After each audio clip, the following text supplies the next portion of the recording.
Taya Kokan! Dream Vegas!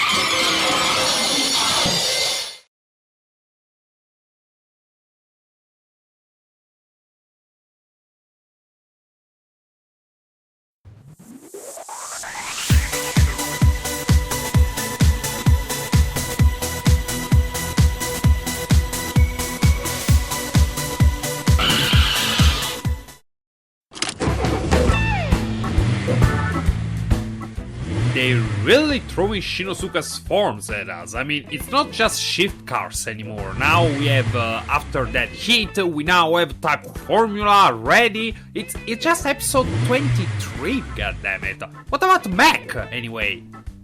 What about it?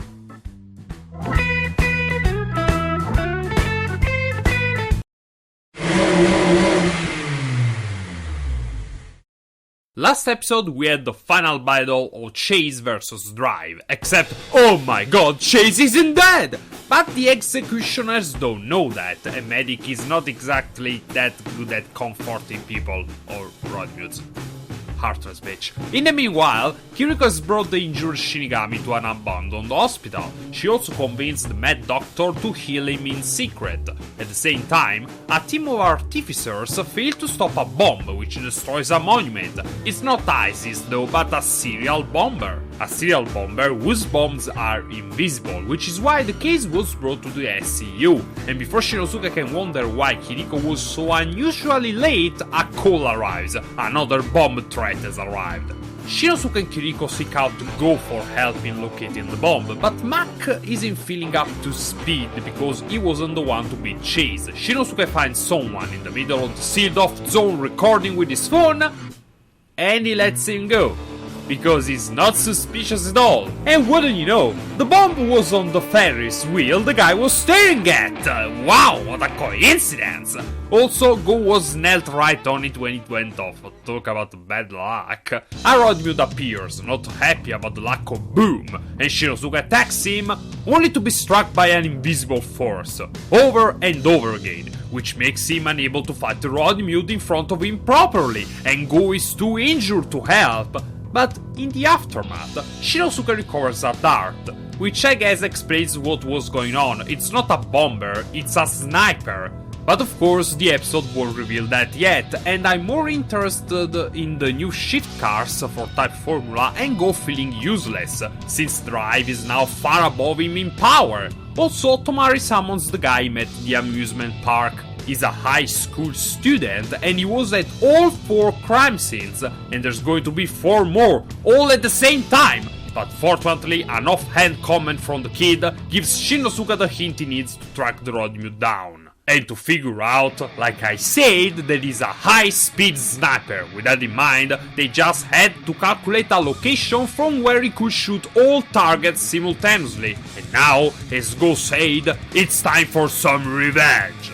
They go immediately Type Formula and that hit, but the Rodmute evens the playing field by shooting the targets all the same, so Shinosuke has to run after the projectiles, while Go entertains the Rodmute in a way that doesn't make any sense. Still, there is the little problem that both forms have a time limit, which means that Shinosuke may not catch the last bomb, and Go is getting his ass handed to him. Fortunately for Drive, Rina's new shift cars are a pit crew, time for a fix! That, while really fast, aren't certainly faster than something that moves faster than the blink of a fucking eye! Unless the fuel shift car makes him fast enough to travel back in time, I'm watching something impossible here. Back to what makes sense, Go is defeated and his signal belt damaged. Shinosuke arrives in time to save his life, but Mech isn't exactly happy about it. On top of that, Brain has saved the Rodmute and the student has been cleared of suspicions. But at least one thing goes well, since Chase is recovering and now awake.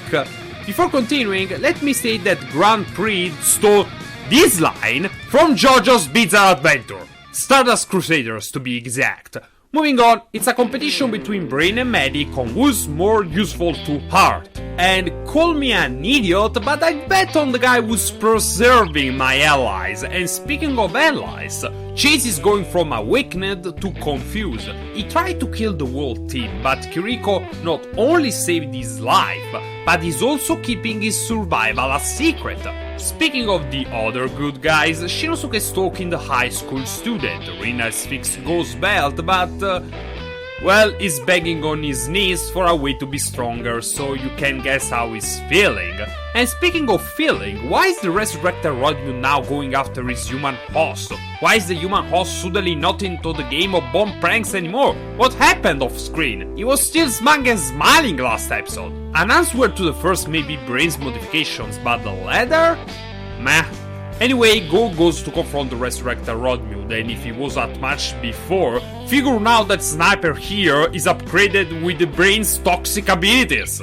Fortunately, Kiriko was right behind him, and she has met Doctor with her this time, but again, Go isn't that happy. Just like the student isn't now, the first bomb threat to his school was a prank, but Sniper latched onto his desire for entertainment.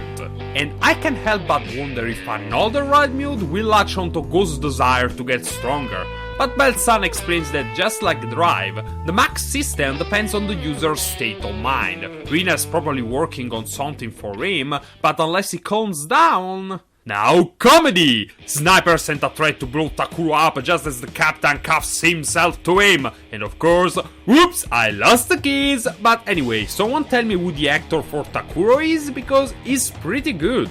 We then have a nice conversation between siblings to give Go the confidence he's always had. And just in time, since Sniper appears to make good on his threat, he manages to stop him, but confidence or not, the difference in power is still overwhelming. That is, until Go manages to overcome that hit's limits with sheer willpower, which translates to, they spent all the budget on forms for Drive and forgot about Mech. Pep talk, combined finisher, dead Rodmu. Medic tries to use the failure to speak badly about the brain, but it fails because, in case you forgot, that hit works just as Heart does, and what Go just did is something that not even Heart has ever managed. So, the captain and Takuro forged a bomb under the shadow of death. Rina confirms my thesis about no more forms for Mech, maybe, and Chases disappear from the hospital, now fully healed, headed where? No one knows for sure.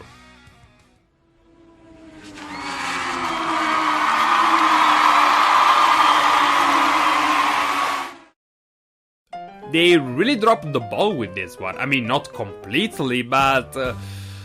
well, it's not like they could just come out and say, okay, so we're not planning on giving Mech any other form, so yeah. Well, we'll see. I mean, they showed that Rina made another copy of Mech Belt, so we'll see. Also, the way Go could suddenly dodge something going that fast because he knew it was coming, there is still the fact that he can't move that fast, and I'm not even going to go into physics here, because that would be a nightmare.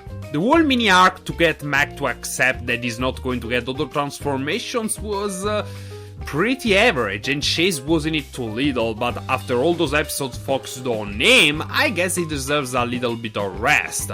Surprisingly enough, the highlight of the two-parter was the minor characters, particularly the captain and Takuro. That was some pretty nice comedy. The guy who did Takuro is called Naoki Takeshi, a former child actor who just came back from a long hiatus. Also, want to hear something incredible? The captain's actor, Tsurutaro Kataota, is a former pro boxer! Also, just like the DJ Sagara and Ryoma actors in Gaim, he does a plethora of other things on top of acting. Is that common in Japan? I mean, even Chris Pepler, who portrays Steinbelt, the Belt-san, is an actor, a TV presenter, and radio jockey. I mean, it's not uncommon in Italy either, but I guess I'm still surprised that people with such talent are involved in something that most of the world would consider childish. They really take Kamen Rider seriously in Japan, huh? Anyway, keep an eye on Takeshi. I don't think he's done with Tokusatsu yet, and that's pretty much all I had to say about these episodes. They don't really give much to talk about, do they? Let's hope the next episodes are better. What about you? Seen something I missed? Let me know in the comments or one of my social media accounts. Don't forget to like, share and subscribe, and let me know what you think about Go and his lack of forms. Jane!